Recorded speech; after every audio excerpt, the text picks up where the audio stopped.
ऍक्शनला reaction ही येणारच. आणि एवढंच मी सांगायला आलोय, आम्हाला कायदा सुव्यवस्था बिघडायची नाही, पण कायदा सगळ्यांसाठी समान असला पाहिजे. काल जसं एक आम्ही त्यांचं ऑफिस बंद केलं, त्या ऑफिसला टाळा लावलं. ते बोट घालत होते तर त्यांच्या पुण्यामधले सगळे ऑफिसेस बंद होते. सहकार्याने त्यांचं ऑफिस बंद पडलं, टाळा लावलं तिकडे. ते टाळा आधीच लागायला पाहिजे होतं, त्यांनीच लावायला पाहिजे होतं, पण आम्ही आमच्या सहकार्याने लावलं. आयुक्तांची भेट घेतल्यानंतर काय चर्चा झालेली आहे? काल देखील तुम्ही या प्रकरणाचा फॉलोअप घेतला होता. आजच्या चर्चेमध्ये काय काय गोष्टी काल जो विषय झाला त्याच्यासाठी मी खरं आजच सांगणार होतो, सगळे बोलले की आज आम्ही सगळ्यांना भेटायला येणार होतो, पण आयुक्तांची पण वेळ मिळाली, मी त्यांना पण भेटायला आलो. माझं म्हणणं आहे की हे जे इतर पक्ष असतील आमच्या कामांमध्ये अडथळे टाकतात, दुसऱ्यांदा झालंय आणि त्याच्यामुळे ते सत्य नसतील तरी कितीही प्रेशर टाकला तरी फरक पडणार नाही हे दाखवायला मी आलो. मी आपल्या मुलांच्या मागे उभा आहे कारण ते उत्तम काम करतात. मला वाटतं युनिट स्थापनेपेक्षा एक उत्तम कार्यक्रम असू शकत तिकडे तुम्ही विद्यार्थ्यांच्या घरोघरी पोहोचता, त्यांच्या काही अडचण असेल महाविद्यालयात ती तुम्ही सोडवून घेऊ शकता. त्याच्यामध्ये जर येऊन अडथळे टाकलं, तुम्ही बोट घातला तर आम्ही हात घालणार. ऍक्शनला रिॲक्शन ही येणारच. आणि एवढंच मी सांगायला आलोय, आम्हाला कायदा सुव्यवस्था बिघडायची नाही, पण कायदा सगळ्यांसाठी समान असला पाहिजे.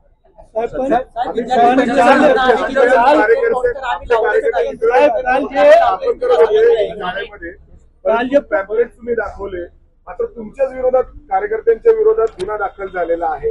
कुठेतरी ट्रेस पासिंग काय कारण आम्ही मी ज्यांच्याशी बोलतो ना त्यांच्याशी बघून बोलू शकतो. मला माहिती आहे तुम्ही जेवढं आहे तेवढं रेकॉर्ड करा. तुम्ही नाही मी काल जसं एक आम्ही त्यांचं ऑफिस बंद केलं, त्या ऑफिसला टाळा लावलं. ते बोट घालत होते तर त्यांच्या पुण्यामधले सगळे ऑफिसेस बंद होते, तसं त्यांचं काम चालू नाही. दुसऱ्यांच्या मध्ये येण्यापेक्षा स्वतःचं काहीतरी अस्तित्व निर्माण करावं एवढीच माझी पोस्टर ज्या पोस्टर सीसीटीव्ही आहेत आपल्याकडे, ते मुलं कोणात बघून ते जर त्यांची निघाली तर मला साहेब ज्या पोस्टरवरनं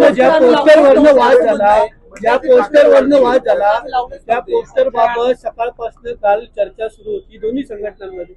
त्यानंतर ओबीपीचं म्हणणं आहे का आम्ही तो पोस्टर लावलाच नाही, तरी देखील आमच्या कार्यालयात येऊन आक्रमकपणे असं आंदोलन केलं गेलं.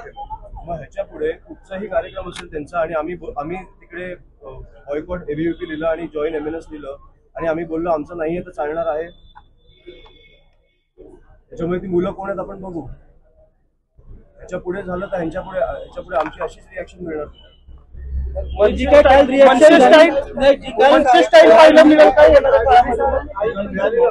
सहकार्याने त्यांचं ऑफिस बंद पडलं, टाळा लावलं तिकडे.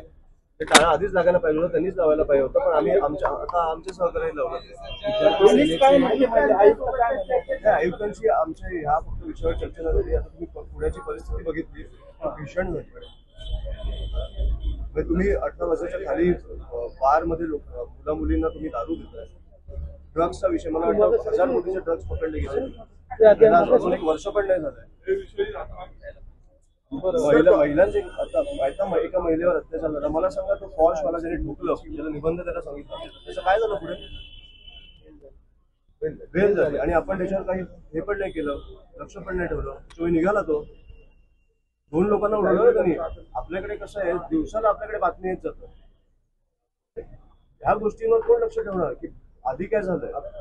त्याच्यामुळे रूफटॉप बार्स बंद झाले, ठीक आहे, पण त्या मुलाचं काय झालं? निबंध लिहून निघाला.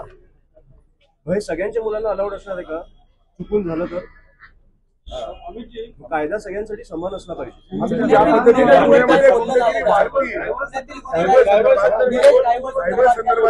पद्धतीने गुंडगिरी वाढतीये कॉलेजमध्ये, मनसेच्या कार्यकर्त्यांवर अशा पद्धतीने होते गुन्हे. मला असं वाटतं की दबाव आहे सीपीवर, त्यामुळे हे सगळं होते.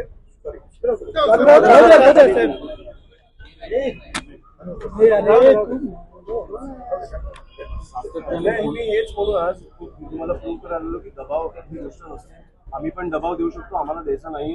शेवटी ते पोलीस आयुक्त आहेत, ते त्यांचं काम करतात. त्याच्यामुळे कायदा हा सगळ्यांसाठी समान असला पाहिजे एवढीच माझी मागणी आहे. साहेब पुणे शहरात रायवळ गँग इतर गँग असेल हातात शस्त्र घेऊन अतिशय भीषण परिस्थिती आहे. त्याच्यावर फक्त आयुक्त काम करू आणि ते मी आज सगळं सांगून आलोय. मला वाटतं ते काम करणार आहेत. आम्ही एक लिस्ट बनवणार आहोत जे आमच्या निदर्शनात मुद्दे आले. तुम्ही पण एक आम्हाला लिस्ट द्या. आम्ही ती सगळी पाठीशी राजकीय घालतात असं राजकीय आरोप होतं संघटना. मला वाटतं आमचं प्रेशर आल्यावर नाही करत. पुणे असेल नाशिक असेल नाशिकमध्ये देखील तुम्हाला सांगतो आम्ही एक लिस्ट बनवणार आहोत की हे सगळ्या कशा ह्या गोष्टी कशा बंद झाल्या पाहिजे. त्या तुम्ही लिगली करताय त्या ठीक आहे पण तुम्ही 18 वर्षाच्या खाली जर लोकांना दारू देत असाल ड्रग्ज देत असाल आता शाळेत मला वाटतं शाळेला 500 मीटर कॉलेजेसला 500 मीटर सोडून तुम्ही दारू किंवा सिगरेट किंवा पान विकू शकत नाही. हे असे किती आहे मी तुम्हाला लिस्ट देतो. हे कार्यकर्ते साहेब, जे काम करतात मात्र त्यांच्यावरच गुन्हे दाखल होत आहेत. एकीकडे असं म्हणून या सगळ्या trespassing होत आहे आणि आम्हाला गुन्हेगारीची सवय आहे. मनसे स्टाईल मध्ये उत्तर दिलं जाईल या सगळ्या गोष्टी. हे पहिलं आयुक्तांवर आहे. आयुक्तांनी काम केलं तर त्याची गरज पडणार.